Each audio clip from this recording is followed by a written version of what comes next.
এই বসন্তকালে একটু টকটক ঝোল দিয়ে ভাত খেতে কিন্তু ভালো লাগে। আর একটু পাতলা ঝোল হলে আরও বেশি ভালো লাগে, সেটা যদি মাছ দিয়ে টমেটো দিয়ে টকটক একটু ঝোল হয়, তাও আবার সজনে ডাঁটার। নমস্কার বন্ধুরা, আমি সুপর্ণা, আপনাদের সবাইকে স্বাগত সুপর্ণা রান্নাঘরে। আবারও হাজির হয়ে গেছি নতুন একটা রেসিপি নিয়ে।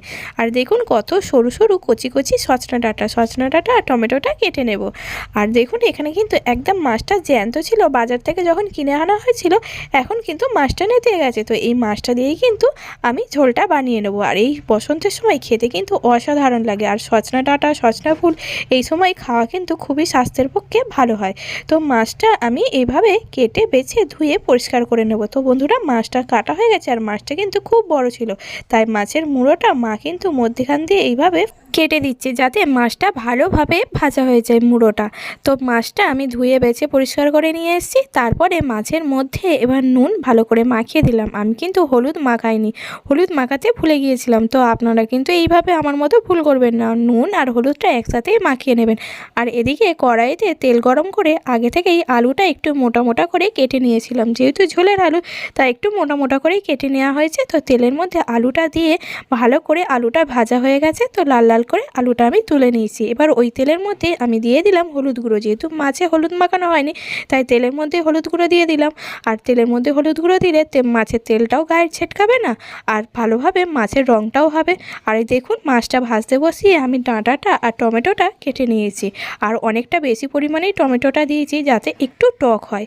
তো দেখুন তারপরে মাছগুলো ভেজে তুলে নেওয়ার পর বাকি যে মাছগুলো ছিল সেগুলোও কিন্তু আমি ভেজে নিয়েছি। আর মাছের তেলটা কিন্তু একদম টাটকা বলে তাই নিয়ে নিয়েছি। আর শিলেতে আমি জিরে, সর্ষে আর শুকনো লঙ্কা আমি বেটে নিলাম। আর তারপরে মাছ ভাজার তেলের মধ্যেই আমি দিয়ে দিলাম একটুখানি রাঁধুনি ফোড়ন, রাঁধুনি অথবা চন্দনী ফোড়নটা দিয়ে তার মধ্যে আমি দিয়ে দিলাম টমেটো আর সজনে ডাঁটা দিয়ে একসাথে ভেজে নেব। এবার তার মধ্যেই আমি একদম পরিমাণ মতো নুন দিয়ে দিলাম। নুনটা কিন্তু আমি অনেকটা পরিমাণে দিয়েছি। ঝোলটা করার পরে যদি দেখি নুনটা একটু কম হয়েছে টেস্ট করে, তারপরে আমি আবারও একটু নুন দিয়ে দেব। তারপরে এদিকে দেখুন টমেটোটা আর সজনে ডাঁটাটা ভাজা হয়ে যেতে এবার এর মধ্যে আমি দিয়ে দিচ্ছি কিন্তু জিরে, সর্ষে আর শুকনো লঙ্কা বাটা দিয়ে এবার মশলাটা ভালোভাবে কষিয়ে নিতে হবে। এই সময় গ্যাসের আঁচটা কিন্তু একদম মিডিয়াম আঁচে রাখতে হবে, না হলে মশলাটা কিন্তু পুড়ে যাবে। আর দেখুন বন্ধুরা, মশলাটা ভালোভাবে কষিয়ে নেওয়ার পর আমি অল্প অল্প করে একটু একটু জল দিয়ে দিচ্ছি।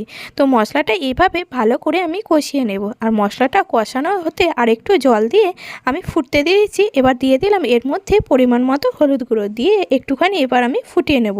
আর দেখুন বন্ধুরা, ফুটে উঠতে মশলা থেকে তেলটা ছেড়ে দিতে এর মধ্যে আমি দিয়ে দিলাম আগে থেকে ভেজে রাখা মাছ আর আলু। যেহেতু আলুগুলো আগে থেকে ভেজে সেদ্ধ হয়ে গেছে, সেই জন্য মাছ আর আলু একসাথেই দিয়ে দিলাম। দিয়ে এবার মশলার সাথে ভালো করে মিশিয়ে নেওয়ার পর এর মধ্যে আমি দিয়ে দিলাম পরিমাণ মতো জল। জলটা একটু আমি কিন্তু বেশি পরিমাণেই দিয়েছি, যেহেতু মাছের ঝোলটা একটু পাতলা পাতলা করব। আপনারা যদি ঝোল কম চান তাহলে জলটা অল্প পরিমাণে দেবেন। আর দেখুন ঝোলটাও কিন্তু ফুটে উঠেছে, এবার কিন্তু আমি নামিয়ে নেব। আর এইভাবে একবার আপনারা সজনে ডাঁটা দিয়ে, মাছ দিয়ে, আলু দিয়ে ঝোল বানিয়ে দেখবেন, খেতে কিন্তু অসাধারণ লাগে।